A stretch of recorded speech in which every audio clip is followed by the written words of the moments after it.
अवां ॾिसी रहिया आहियो KTV वर्ल्ड ऑफ न्यूज़ यानी ख़बरुनि जी दुनिया।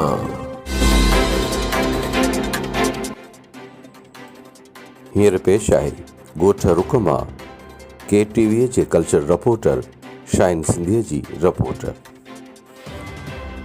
ॻोठ रुख भरिसां ॻोठ अलिफ ख़ान खोसो में उस्ताद बदर कंवर खोसे जे आस्थाने ते अल फुकरा अदबी संगत यूनिट रुख पारां मच कचहरी रचाई वई, जंहिंमें तरह जे सुगड़नि, शाइरनि ऐं फ़नकारनि वॾी तादाद में हिसो वरितो।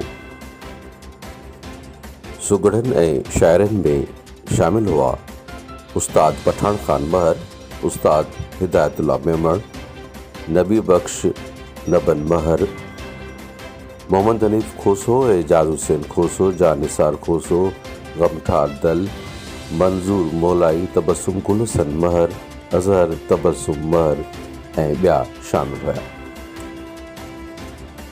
हिन बच कचहरी जी आख़िर में उस्ताद बदर कंवर खोसे सभिनी आयल फ़नकारनि, शाइरनि तोड़ी सुगड़नि जा थोरा मञा ऐं शाइर तबस्सुम गुलसन महर चयो त मच कचहरियूं असांजी सकाफ़त जो हिसो आहिनि, इन्हनि खे जीआरणु घुरिजे। अहिड़ी तरह ही मच कचहरीअ जो सकाफ़ती प्रोग्राम राति देर ताईं जारी रहियो।